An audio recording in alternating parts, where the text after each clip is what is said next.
I don't intend to provide responses per se.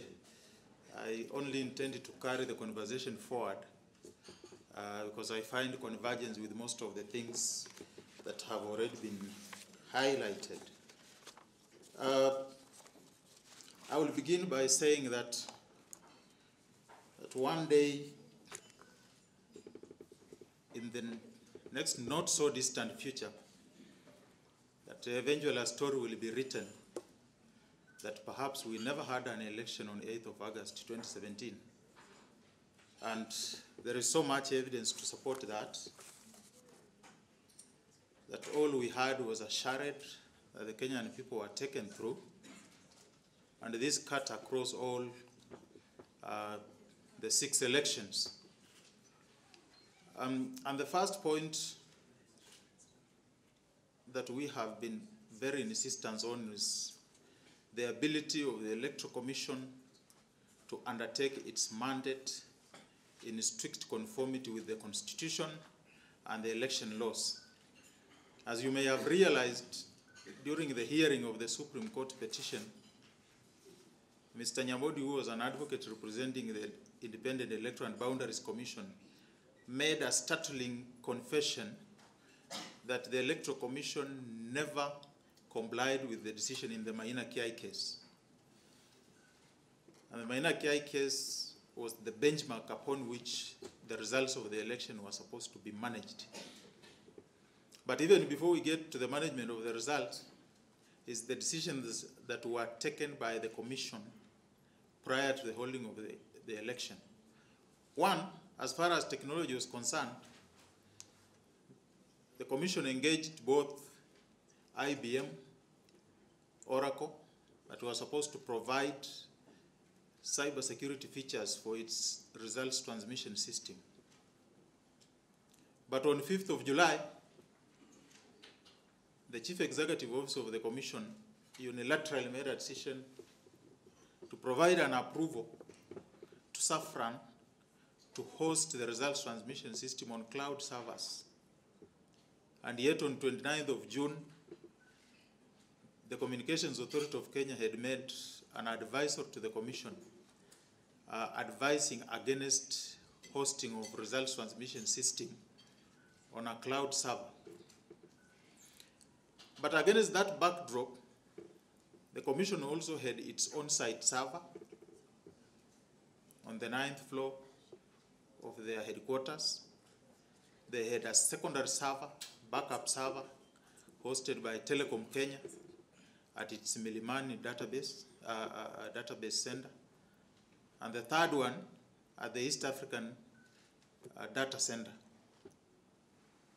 So in the conduct of this election, the 2 other institutions have been very quiet, hoping that no one will ever know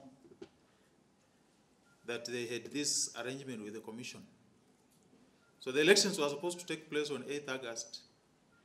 On 7th August, the link between the secondary server at Telecom and the one at anniversary servers was switched off. And these are the servers that were supposed to manage the results management system.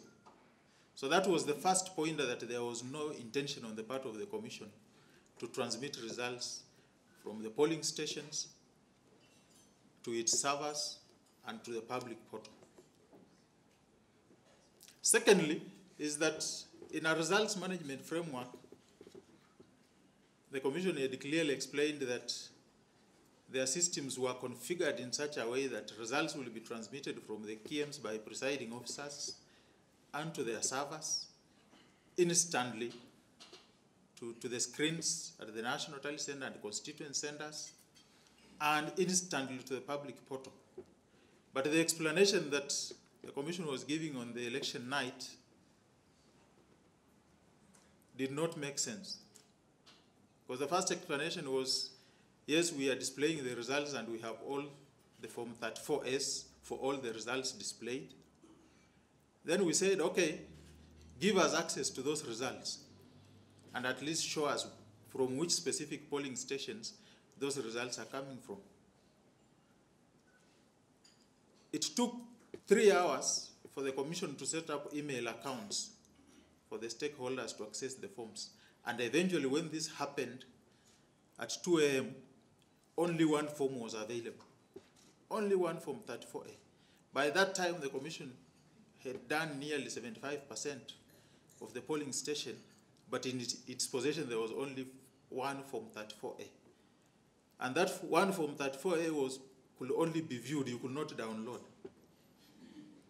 So you simply dealing with officials that had no intention to carry out this election in accordance with the law. Because if you look at the import of Section 39(1)(c), the results are supposed to be transmitted in a prescribed form. And the official communication was that the KM's kit was configured in such a way that you could not transmit the typed in results without the attachment of the scanned form. But this was changed a few days to election to give the system an option that the system will ask the presiding officer whether he wished to transmit the text results without the attached form. And I think this must have been a directive given to presiding officers, because it is then startling how 90% of returning officers, presiding officers, will decide to transmit the text results only. But if that was not enough, and these ICT experts have spoken to, that it was not possible for the telecommunication companies to terminate the results transmission system through a cloud server. And the begging question now goes not just to the Electoral Commission, but to the telecommunication companies that were hired for purposes of results transmission. They need to come out and tell the public whether the SIM cards they gave, these results went through their switchboards, whether indeed they transmitted any results from any single polling station in the country. Because the limelight has been placed on the Electoral Commission, yet we have all the 3 communication companies that participated in this process. If you send a text message today, they will have a tray that you send a text message. So they must ascertain to the country whether indeed there was any single transmission of results, as it were. Now, what are the conditions that must be fulfilled before we have an election on 17th of October? And I think that's why we said that we have no problem with any date set. What we must have is, what is the roadmap to that election? It was clearly stated that in 2013, the technology did not fail. The technology was made to fail. In 2017, the technology did not fail. The technology was manipulated. One, by officers of the Independent Electoral Commission. But these officers were not acting alone.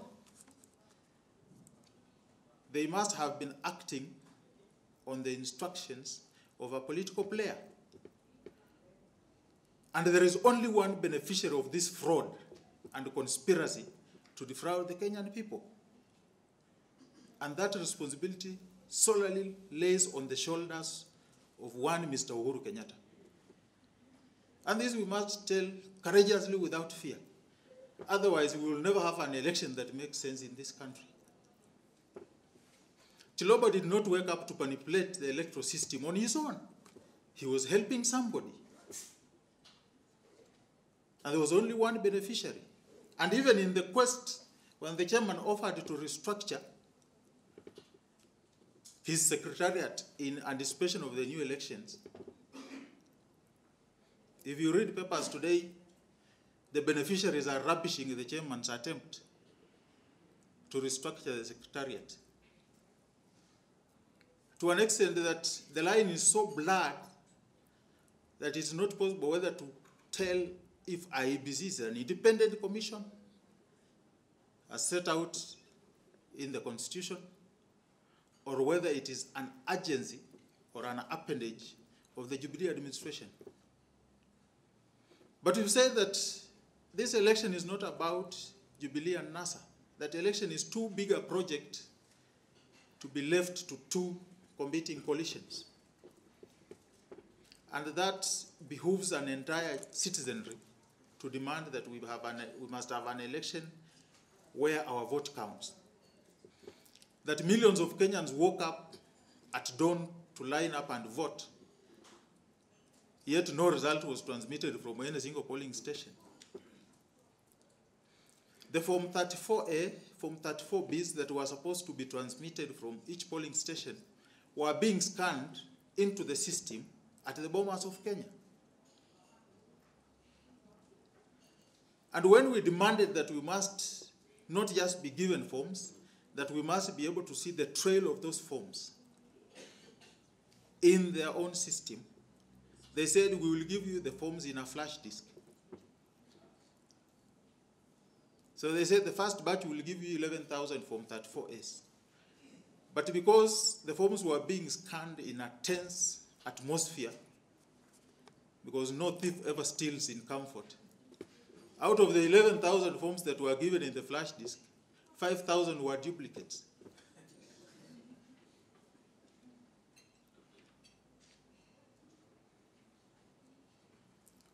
Treating the entire country to a whole drama. And the way the system is supposed to be is that both the public online portal and the display of the Form 34As are supposed to be on the same platform. Not the way the Commission operated two platforms for uploading Form 34As and one for online public portal.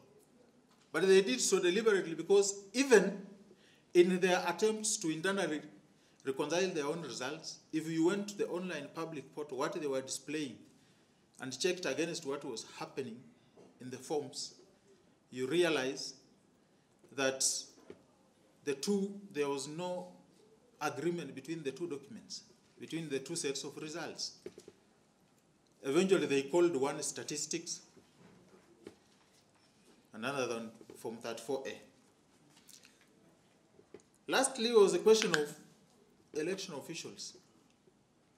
If you look at the General Election Regulations 2012, there is a requirement that when a commission appoints returning officers, it will give that list to political parties for representations. They did not do that. We went to court. They were compelled to provide that list. We made representations. Even with the heavy indictment in the skewed manner they had appointed returning officers, they did not change even one. But 2 days to election, the commission decided to drop some returning officers, appoint others, transfer others, and did not bother to share that list with the political parties for representations. So that you had strangers conducting the election.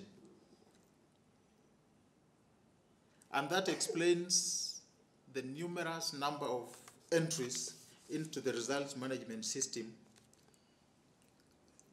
that IBC was conducting.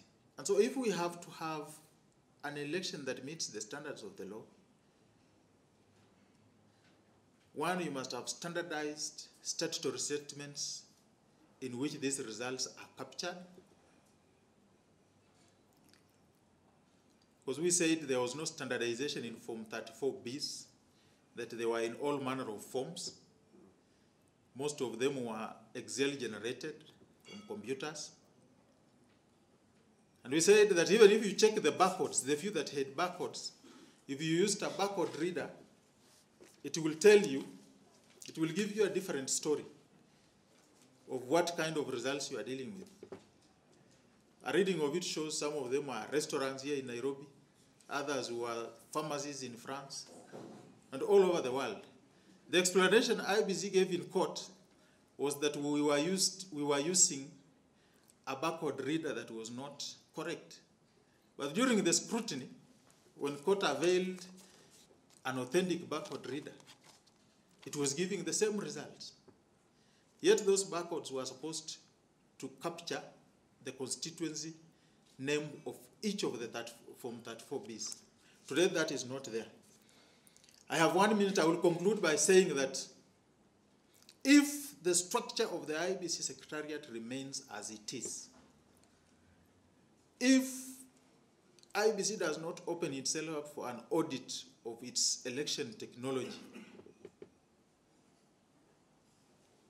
then as a coalition, we have no doubt in our mind that we will not walk into another election with the same infrastructure, with the same officials, because it will give us the same results. So we will not be party to any election that is not consistent with what the law demands, and that restructuring must have been done with regard to election officials and the technology for us to participate in another election. Otherwise, we will go to another election where the results are the same, the manipulation is the same, and I dare say that all results that were being transmitted electronically were being transmitted from one central point at the National Military Communication Center in Karen. And this we will say anywhere, anytime, without fear. And so IBC must take full possession of its results management system. As it is now, the entire results management system is not in possession of IBC. It's in possession of Saffron. There are only two entities with a password, Ezra Chiloba and the Saffron people. So you cannot have an independent commission that is supposed to run elections, yet it has no control of its results transmission system. And all these details are contained in the service agreements that IBC provided when court ordered them to do so. They don't have control of their results transmission system. So how can they speak to something they don't have control? And the Saffron people have insisted that as far as the entire commission is concerned, they can only take instructions from the CEO. And that is why the entire mess of the August 8th elections rests on the shoulders of Ezra Chiloba. It's upon him to disclose the beneficiaries of that fraud so that they can keep each other company at Committee Maximum Prison. Thank you.